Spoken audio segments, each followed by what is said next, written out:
Hello, welcome to Ed Media. And today, I'll make my review of the TPOT 23 episode, the start of the Defeat 1 trilogy.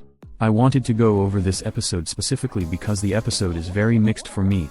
I didn't hate it, but I also didn't love it. I don't know if I like it, or if I dislike it. I'm very mixed on it.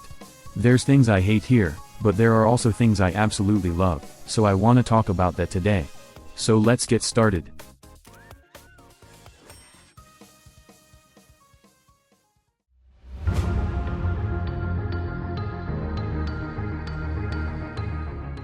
So first I'll start with the positives because while there are many, I do have less words for it. First off, I do like how the episode has more action this time around. It was nice to see all the storylines that have been adding up finally culminating here. I feel the characters that carried this episode were definitely Lai, 3, and Announcer. Lai because while she was eliminated, she was still able to learn how to hold herself back less. Most of the time she was able to lead the gang away from one and even ending up taking the shot that threw one away from the main gang. 3 because it was finally nice to see them after building up their mystery for so long. Last we saw of them was TPOT 20. And wow, it was cool to see how the years of her being alone and distorted have an effect on her. I always knew 3 was going to be a villain, but it appears she's already becoming that. I do think for now, she is gonna team up to take one down, but that's for later. For now, yeah, she's taking her rage out, which will come back into play later as the villain. And finally Announcer. He and Balloony really came into clutch. I always had no idea how he was gonna come into play here, but it seems he's gathering the Algebralians after one defeats them. Seeing him and Balloony do this together was so cool, and especially the chase from one at the end. That was such a peak sequence. And speaking of that sequence, the animation here is absolutely amazing. So many cool shots like mentioned earlier, the chase from one. But there are tons of action scenes that are well animated, specifically with Lai. And I guess a final positive thing is just how every character is finally here. Nice to see them come back. Even the contestants are improving. Book and Tennis Ball finally team up after so long, and it's good to see how they still trust each other. Price tag was pretty cool too, as they got a lot of the eliminated contestants.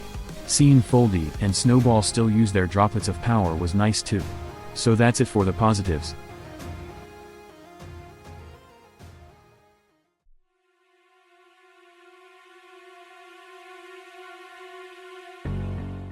Now with all the positives mentioned, it seems like this episode would be destined for greatness. All these loose ends coming back with wonderful animation and great sequences. Such peak scenes and great moments, but of course TPOT has to fuck it up. One issue TPOT has is its pacing. And it's especially apparent in the latest episodes. Episodes like TPOT 20 and 21 suffer from this greatly. It was apparent in episodes like 14 and 17, but these recent episodes have been suffering from it a lot. Probably because of the longer runtime, but by far, this episode suffered from it the most. It is damn awful. First off, do we really need this many groups? I liked it when it was the contestants, the exiters, and the eliminated contestants. But then more groups formed with the exiters spreading around and the post-splitters coming back. But now it's a damn mess with random contestants being thrown into groups for no reason. Like seriously, there was so many groups that I can't even remember all of them, much less the characters in them. I just know there's a group with Book, Tennis Ball, Lightning, Clock and others. A group with Fanny, Leafy, Bracelety, Roboti and others. A group with Grassy, Puffball, Snowball, Foldy and others. And I know there's more, but I can't even name them. And with this many characters, it's just not balanced well. Some characters who could be doing better and have a bigger role just don't. TPOT 22 seemed like it was setting up something with Puffball, but she doesn't even do anything. And of course we have the main gang, but like, all they do is just run from one. Nothing else. The challenge is to defeat one, but then they just start doing their own side quests for no reason. It's like TPOT 21 all over again. And how the episode handles it is so awful. We switch from one group to another so damn quickly that I can't even comprehend it. We go from the main gang and whoa, one already, what is she gonna do? Then we switch to another random batch of characters in outer space just screaming and trying to reunite. And as soon as they reunite, bam, another group, whatever they are caught up in, and when they get shocked, boom, 6 and kidnapped contestants find 3, then bam, back to the main gang. Like, slow down, we don't need this many side plots. Like seriously, was the underworld segment with Golf Ball and Pen really needed? I don't even remember what happened. I just remember them screaming from these guys, then they end up dying. That part was absolutely not necessary and was just added to fill up time. And with the group with Fanny and Leafy, I don't even remember what happens with them, all I remember is that they end up with 4 in the end. It's all just so much in filler. And the biggest problem by far, the worst one out of all of them, is 1. Holy shit, 1. For a character that was hyped up and even had the whole trilogy named after her, man, she was such a letdown. So by the time the trilogy starts, she's already taken down all the Algebralians. I'm sorry, what? Wouldn't it have made it more better if the contestants have to find the nearest Algebralian before their planet is obliterated by 1, and try to stop her before she does so? And if she does destroy the planet, they can recruit said Algebralian and race 1 to the next planet. It would be an action-packed race through space trying to prevent 1 from getting more power. That would have been so much better. But nope, she already got everyone, now she's after X. First episode of the trilogy and she's already here. What? Who came up with that? Now if you hear the concept of 1 already having everyone's power, that would make it better since now 1 is the ultimate threat and she's after us now. That does sound better, but it's executed so horribly. With every other Algebralian, she immediately destroys the planet and gets to their power. But for X, she just goes after him already, and just screams random NPC dialogue. Seriously, all they are is how dare you and why are you ignoring me, it's so ass. Then she gets punched by Lai, and we dig underground away from her. Wouldn't that make her pissed and destroy the planet? She's capable of doing it and she's done it before. But the stupid fucking writing just pulls out the excuse of her not wanting another incident like 3. Why doesn't she just trample us? How bad's your power too? I don't think she wants a repeat of 3. She just needs to get to X. Other people live there, 1! Can't you just get lost? What the fuck? She's already destroyed planets and the other numbers by leaving them in space, but for some reason now she doesn't want to unleash her full power just because she doesn't want another 3 incident. What kind of excuse is that? This is just horrible writing. Inconsistency. It's like I'm watching slop, which at this point I am. And of course the writing fucks up the dialogue like it always does. How did you get in here? What do you want? What does 4 want? I found a door. Seriously. Are you any better, 3? No! What do you want? Hey, calm down. My friends meant 1. 1? I don't want to see her. Dude, I know. After this, you lure her to me? Hey, she's come to help! Help? This happened to me last time I was helped! Stay away!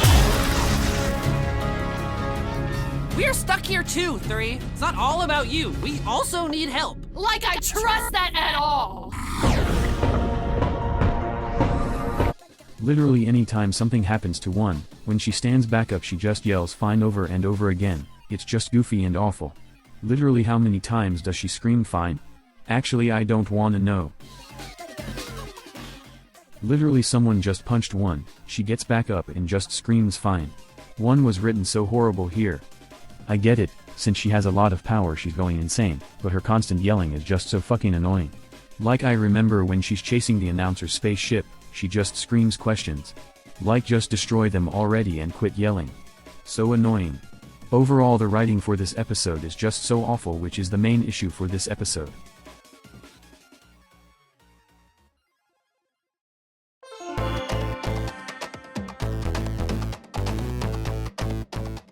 And that leaves my final thought, how disappointing this episode was.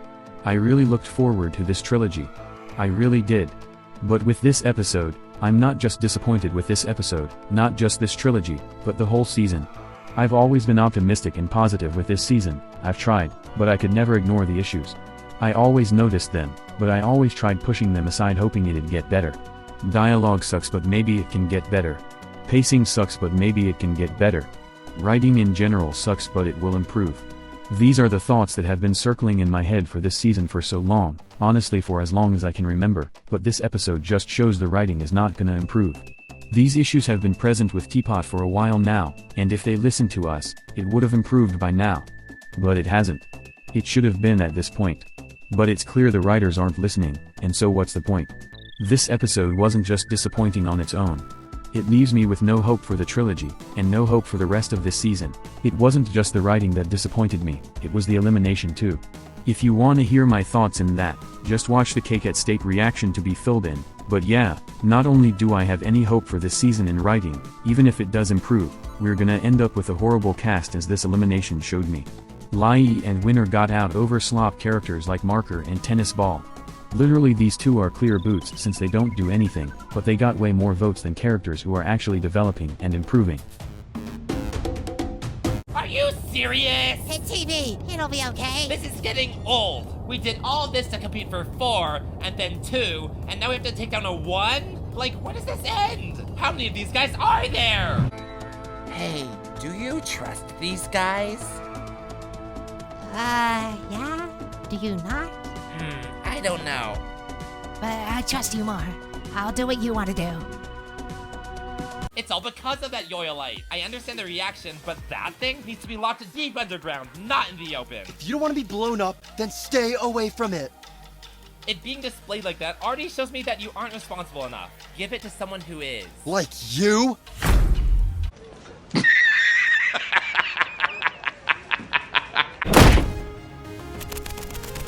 Hey, Tennis Ball, what's the plan? I don't know! But I'm not putting my faith in any more of these numbers when we don't even know their true nature.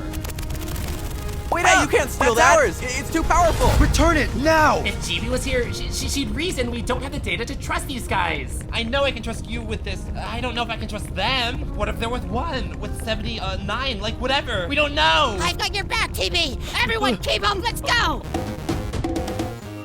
So our final 3 is just gonna be characters who don't deserve to be here. So what's the point anymore? I kinda just give up on this season. Which is strange considering this season is my main form of content in this channel. Honestly, I'm just very disappointed and this episode gives me no hope for the rest of what's left. I'm done with it. I'm done with this season. If nothing improves after this trilogy, I'm seriously done with this season. Which honestly is gonna happen, we're gonna be stuck with terrible writing with a terrible cast. So yeah, I'm done with this season.